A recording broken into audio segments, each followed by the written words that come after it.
Oh ben, j'aime pas du tout cette idée de zéro déchet. On va peut-être parler de quelque chose qui ne ressemble pas à des zéros. On va prendre peut-être une image plus positive. Je vais d'abord commencer par parler de la première expérience que j'ai faite en ce qui concerne donc qui était de sauter d'un train qui commençait à quitter la gare. Mais j'avais également mes 2 enfants avec moi. Ils ont sauté avec moi du train. Maintenant, vous pouvez imaginer que les gens dans le train n'étaient pas tellement heureux de voir une jeune femme et 2 jeunes enfants qui sautaient du train. Mais il fallait que je saute de ce train et je ne pouvais pas y rester. Mon mari était en train de changer des dollars en francs et il n'était pas revenu. Et je n'avais pas mon passeport, j'avais pas d'argent et les enfants n'avaient pas leur père. Donc, il a vraiment fallu que je saute de ce train. Je ne pouvais pas y rester. Et aussitôt que nous avons bondi hors de ce train, le train s'est arrêté. Et ensuite, on est tous remontés sur le train et on est arrivé de façon saine et sauve à Paris. Donc, c'est ma première expérience, une première expérience importante concernant ce Waste World ou ce zéro déchet. C'est-à-dire, d'abord, il ne faut pas avoir de problème avec le personnel à bord sur les trains français. Il faut se munir de tout ce qu'il faut à l'avance. Et troisième règle d'or, les jeunes enfants font généralement tout ce que leur mère leur dit de faire. Donc, 3 leçons essentielles. Mais quel est le lien avec ce dont nous parlons aujourd'hui? Eh bien, nous aussi, nous allons nous embarquer sur cette aventure, dans ce voyage, pour cette économie positive. Mais aussi ce sentiment d'urgence également, je voudrais en parler. Il faut que nous fassions quelque chose maintenant qui soit différent de tout ce que nous avons toujours fait jusqu'à présent. Et je crois que si ces jeunes enfants ont sauté avec moi du train, c'est parce qu'ils ont bien compris l'urgence de la situation. Et je leur ai dit, c'est maintenant qu'il faut descendre, c'est maintenant qu'il faut aller rejoindre leur père. Je pense que ce sentiment d'urgence existe aujourd'hui, même s'il s'agit d'autres défis, même si nous devons nous comporter parfois autrement que lors de cette première expérience. En effet, aujourd'hui, voilà ce que je fais. Quand je suis donc à la tête de cet institut Cradle to Cradle, berceau à berceau, pour l'innovation et pour les produits innovants. Et pourquoi? Parce que je me suis rendu compte de ce qui n'allait pas. Je travaillais pour des gouverneurs et des responsables qui étaient en charge de la législation dans le domaine du pétrole, du gaz, etc. Mais également, j'étais impliquée dans tous ces programmes de recyclage très ambitieux. 16 milliards donc de conteneurs par année, donc ces déchets étaient recyclés. Mais je me suis rendu compte qu'en tant que communauté qui essayait de régler cela, nous n'étions qu'à un seul bout de la chaîne et que nous n'avions pas la maîtrise de toute la chaîne. Et c'est pour cela qu'il fallait modifier les choses. Plus de réglementation, plus de destruction environnementale, mais pas vraiment beaucoup de réponses supplémentaires. Voilà ce qui s'est passé. En Californie, nous voulions atteindre l'objectif d'arriver à la diminution de 50% de résidus. Et je sais que nous continuons à en produire, mais je sais aussi où nous voulons arriver. Vous savez que 80% de ce que nous portons, ça peut aussi représenter énormément de déchets. Mais ça, c'est pas non plus une remarque pertinente parce que je me suis rendu compte qu'en Californie, la plupart des gens peuvent devenir beaucoup plus concernés par ce qu'il y a dans le produit qu'ils consomment. Ils peuvent se poser la question, comment est-ce qu'on fabrique ces produits? Et je pense que ça, c'est ce qu'il faut suivre comme voie. C'est-à-dire, après avoir travaillé 5 ans avec le gouverneur de cette ville, je me suis rendu compte que la gouvernance n'est pas la seule réponse à la question. Et quand je vois des photos comme ceci, cela m'attriste. Car je me rends bien compte que quelque chose ne fonctionne pas bien et je me demande qu'est-ce qui ne fonctionne pas. Lorsque les astronautes américains sont revenus de leur premier voyage sur la Lune, on leur a demandé « Est-ce que vous avez été tout le temps impliqué et qu'est-ce que vous avez ressenti ?» Et la réponse était « Nous n'avons jamais été tout le temps dans nous savions où nous allions, même si nous n'étions pas impliqués pendant tout le temps. Et je crois que la question aujourd'hui, c'est où voulons-nous aller? Dans les années 60, nous avons commencé à parler de ce qui n'allait pas. Par exemple, tout ceci a commencé à surgir lorsque nous avons parlé des problèmes liés à l'environnement. Mais qu'est-ce que l'on a fait ensuite? On avait des idées? Oui. Est-ce que c'était des solutions? Oui, on avait un certain nombre de principes.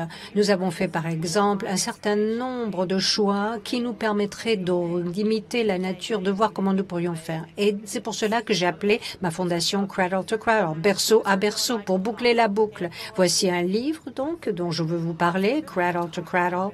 Et je vais vous en parler parce qu'il ne s'agit pas que de la biomimétique, mais il s'agit de savoir d'où on part et on arrive, de la molécule à la région, dans tout ce que ça représente. C'est un manuel, un guide, toute une philosophie, mais c'est également une possibilité d'imaginer un monde où tout serait mieux, où fonctionnerait mieux. Et donc, fermez vos yeux pendant quelques secondes.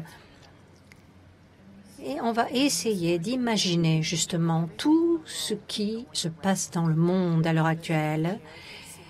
Par exemple, tout ce que vous avez chez vous, les rideaux, le plafond, tout ce qui peut être fabriqué de façon à ce qu'on puisse l'utiliser en tant que compost et recyclage. Imaginez que nous utiliserions des énergies propres, renouvelables, de l'eau propre et que tout le monde sera payé et traité de façon juste. Ça, c'est la voie que je voudrais montrer dans berceau à berceau, cradle to cradle. Et c'est pour cela que cela devient intéressant, parce qu'on parle de deux cycles. Un cycle qui est extraordinairement technologique, absolument impressionnant, où on va utiliser des voitures, on va en faire d'autres voitures, où on va utiliser n'importe quel type de matériau pour le recycler, que ce soit par exemple une télévision ou tout simplement un tapis. On pourra en fabriquer par exemple un berceau, justement, ou peut-être un ordinateur. Ou alors le cycle du compost, c'est-à-dire tout peut revenir au sol. On peut boucler la boucle. Peut-être que c'est ma veste, finalement, qu'on va réutiliser, parce que toutes ces teintures ont été faites de façon à ce qu'elles soient sûres et qu'elles ne posent aucun problème pour l'environnement. Donc, à ce moment-là, ça revient à la terre, et la terre va produire à son tour, et ensuite, nous allons utiliser ce qui est produit pour fabriquer encore d'autres produits. Donc, Cradle to Cradle, c'est pas seulement une version. Berceau à berceau, c'est un programme que nous avons mis en place à San Francisco. Nous avons également un bureau à Amsterdam. Et il y a plus de 200 entreprises qui ont adopté cette approche au cours des 5 dernières années. Et ce n'est pas difficile, croyez-moi. Vous n'avez pas de réinventer quoi que ce soit. Non, vous essayez d'imaginer ce qu'il y a dans votre produit, savoir par exemple combien il y a de parties, de millièmes de parties dans le produit de ce que vous utilisez comme matière ou comme substance. Par exemple, voici un modèle qui me semble intéressant. De quoi dois-je me débarrasser? Tout ce qui est inutile, tout ce qui est nocif, tout ce qui peut provoquer des défauts à la naissance, des malformations ou provoquer l'apparition d'un cancer. Donc, il faut véritablement mettre en place un plan d'action. Qu'est-ce que je veux vraiment faire? De quoi est-ce que je veux me débarrasser pour améliorer le produit et le processus? Et ensuite, dans le rapport que vous allez envoyer au Cradle to Cradle dans notre institut, on va tenir compte de ce que vous avez proposé. On va vous donner une certification que vous allez utiliser dans le label de votre produit. Et je crois que ceci vous permet d'apparaître visiblement. Et c'est là où ça devient vraiment intéressant, parce que toutes les entreprises qui ont participé à ce processus sont véritablement passionnées par ce que nous pouvons faire. Parce que justement, ils deviennent plus conscients. Pourquoi est-ce que j'utiliserais ceci ou cela? Parce que ça peut provoquer l'apparition d'un cancer. Ou alors, je ne veux pas utiliser telle ou telle matière pour teindre le textile parce que ça peut provoquer des problèmes de santé graves.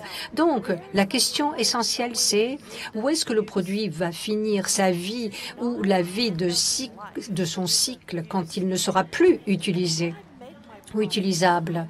Donc, il faut que l'entreprise soit consciente du fait que si on arrive à avoir un environnement plus propre, c'est parce qu'on réduit le nombre de gaz à effet de serre, parce que l'on veut justement avoir plus d'eau propre que l'on utilisera d'ailleurs aussi dans le processus de fabrication de l'usine.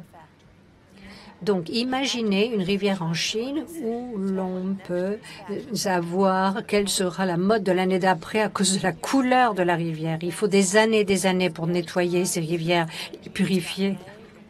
Chaque fois que l'on a fabriqué des vêtements et qu'on les teint, on retrouve tous ces produits dans la rivière. Mais aujourd'hui, on tente de l'éliminer. C'est ça la voie à suivre. Donc aujourd'hui, il ne s'agit pas simplement de cela. Il s'agit aussi des gens qui fabriquent ces produits et être sûr qu'ils reçoivent un traitement honnête, digne des conditions dans lesquelles ils travaillent et que nous pouvons être satisfaits de toute la chaîne de production. Voici une carte que nous avons sur notre site web qui vous permet de voir justement ce qui se passe au niveau du fabricant le plus important de produits à base de verre. Ils ont été très transparents, pour ainsi dire, en ce qui concerne toute la chaîne de production. Et tous les jours, ils se rendent compte que les demandes sont chaque fois plus exigeantes. Ils se demandent qu'est-ce qu'il y a dans le produit, quelle est l'eau que j'utilise, quelle est la quantité d'énergie nécessaire.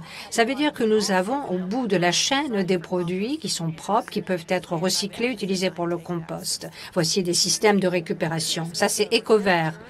L'air aventure, ça a été justement d'avoir des ingrédients propres, réutilisables, mais ils voulaient aussi améliorer l'environnement. Donc, ils utilisent le verre, le recyclent, ils en fabriquent d'autres bouteilles de la même façon que Shaw, une entreprise de 4 milliards qui produit des tapis, a obtenu cette certification il y a quelques années.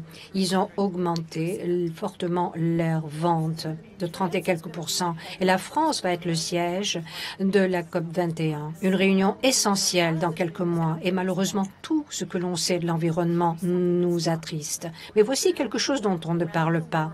Il y a des centaines d'entreprises qui essaient de revoir leur processus de fabrication. Elles se sont engagées à essayer de rendre leurs produits plus sains, d'utiliser des énergies renouvelables, de donner des salaires qui soient dignes de ce nom et s'assurer que, quel que soit le cycle de production, l'environnement ne pourra que s'améliorer. Voilà quelque chose qui mérite qu'on en parle.